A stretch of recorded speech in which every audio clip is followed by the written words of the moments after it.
చరిత్ర గర్భంలో ఎన్నో రక్తపు చారికలు, మరెన్నో కుతంత్రాలు, అంతకు మించి ఓటములు.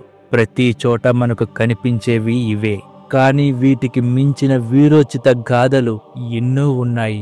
అది 750 సంవత్సరాల క్రితం ఒక మహిళ అడుగడుగున యుద్ధాలు చేస్తూ తన రాజ్యాన్ని, ఉనికిని కాపాడుతూ, చరిత్ర పుటల్లో మహిళలపై ఉన్న చిన్న చూపుకు ప్రతిగా కత్తులతో మాట్లాడుతూ ఎగురవేసిన తెలుగు జెండా మహారాణి రుద్రమదేవి. ప్రతి ఒక్క తెలుగువారు తెలుసుకోవలసిన మన తెలుగింటి ఆడపడుచు అద్భుత గాథ.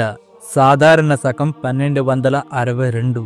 సువిశాల కాకతీయ సామ్రాజ్యానికి తొలి మహిళా చక్రవర్తి మహారాణి రుద్రమదేవి. ఈ మహిళా చక్రవర్తి అనే మాట తనకు అంత సులువుగా రాలేదు. తన తండ్రి గణపతి దేవుని కాలంలో సామంతులుగా ఉన్న రాజులందరూ ఒక్కసారిగా ఎదురు తిరిగారు. ఒక మహిళ రాణిగా సింహాసనాన్ని అధిష్ఠించి తమపై ఆధిపత్యం చలాయించడం తట్టుకోలేక యుద్ధబేరీ మోగించారు. ఒక్కో సామంత రాజును ఓడిస్తూ కాకతీయ సింహాసనానికి తానే యోగ్యురాలినని తన విజయాలతో సమాధానమిచ్చింది. మరీ ముఖ్యంగా దేవగిరి యుద్ధం రుద్రమదేవి పరాక్రమానికి మచ్చుతునక. సామంతరాజైన యాదవ మహాదేవుడు 8 లక్షల మహాసైన్యంతో కాకతీయ రాజ్యంపై దండెత్తాడు. 10 రోజులకు పైగా సాగిన భీకర యుద్ధంలో రుద్రమదేవి అపర భద్రకాళిగా విరుచుకుపడింది. యాదవ మహాదేవుణ్ణి దేవగిరి పొలిమేరల వరకు తరిమి కొట్టింది. ప్రాణభయంతో సంధి చేసుకున్న యాదవరాజు 3 కోట్ల బంగారపు వరహాలను పరిహారంగా సమర్పించుకోవలసి వచ్చింది.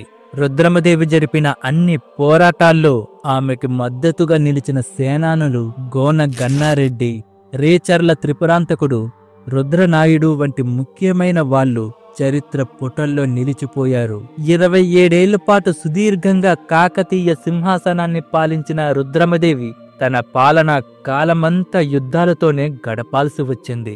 అయినా తనెప్పుడు వెనుకడుగు వెయ్యలేదు.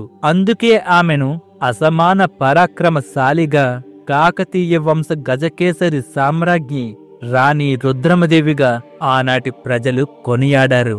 ఒక అమ్మ పరిపాలన చేస్తే ఎలా ఉంటుందో ప్రజలకు తెలియజేసిన మహారాణి. తన ప్రజలను కన్నబిడ్డల్లా చూసుకునేది. అధికమైన శిస్తుల నుండి వారిని విముక్తుని చేసింది. వ్యవసాయం 3 పువ్వులు 6 కాయలుగా వర్ధిల్లింది. రాజ్యం మొత్తం చెరువులు, గుంటలు తవ్వించి ప్రజలకు అందుబాటులో ఉంచింది. ముఖ్యంగా తన కాలంలో తవ్వించిన గొలుసు కొట్టు చెరువులు కృష్ణా జలాలతో నిండి సాగునీటి ఇబ్బందులను తొలగించాయి. తెలంగాణలో ఇప్పుడున్న గొలుసు కొట్టు చెరువుల శాస్త్రీయ విధానము ప్రపంచం మొత్తంలో ఒక్క తెలంగాణలో తప్ప మరెక్కడా కనిపించదు.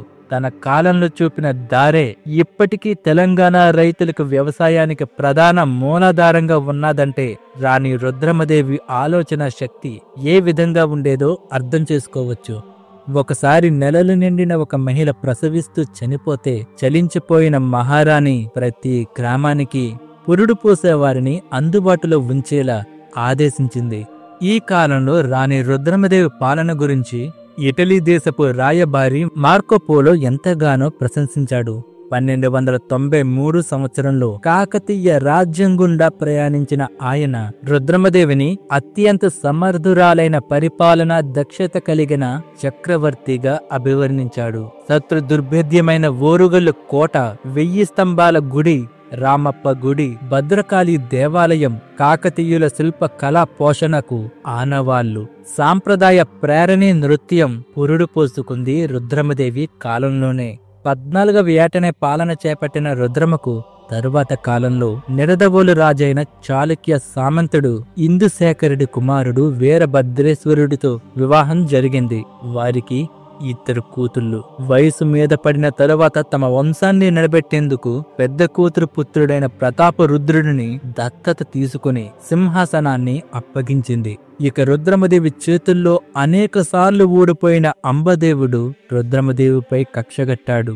రుద్రమకు వ్యతిరేకంగా సామంతులను సమీకరించాడు. దీంతో కాకతీయ సామ్రాజ్యంపై పాండ్యులు, చోళులు ముప్పేట దాడికి దిగారు. రుద్రమ్మకు అండగా నిలవాల్సిన సేనానులను సైతం అంబదేవుడు తన వైపుకు తిప్పుకున్నాడు. అంబదేవుని కుతంత్రాలను తెలుసుకున్న రుద్రమదేవి స్వయంగా కత్తి కట్టి ఆ వృద్ధాప్య దశలోనే కథన రంగంలోకి దిగింది. ఎన్ని కుయుక్తులు పొందినా రుద్రమదేవిని ఓడించలేకపోయారు. ఒకరోజు రాత్రి యుద్ధక్షేత్రానికి సమీపంలో కార్తీక సోమవారం సందర్భంగా రుద్రమదేవి పూజలో నిమగ్నమై ఉన్నారు. పూజారుల స్థానంలో వచ్చిన అంబదేవుని సైనికులు అదను చూసి వెనుక నుండి పొడిచి చంపారు. ఎదురుకుండా ఎంతమంది వచ్చినా ఎదుర్కొన్న ఆ దీశాలి వెన్నుపోటును గమనించలేకపోయారు. రుద్రమదేవి చనిపోయింది. అయితే రుద్రమదేవి మనవడు దత్తపుత్రుడు అయిన ప్రతాపరుద్రుడు తరువాత కాలంలో తన అమ్మమ్మపై చేసిన దొంగ దాడికి సమాధానంగా అంబదేవుణ్ణి హతమార్చాడు. తెలుగువారే కాదు, జాతి యావత్తు గర్వించదగ్గ అసమాన పాలనా దక్షురాలిగా రుద్రమదేవి నిలిచింది. స్వేచ్ఛ మహిళకు ప్రతీక, స్త్రీ ఆత్మ గౌరవానికి సమున్నత పతాకం రాణి రుద్రమదేవి. ఒక అమ్మ తన బిడ్డలందరికీ ఏ రకమైన ప్రాధాన్యతనిస్తుందో అంతే ప్రాధాన్యత తన ప్రజలకు ఇచ్చిన వీర వనిత రుద్రమ్మ.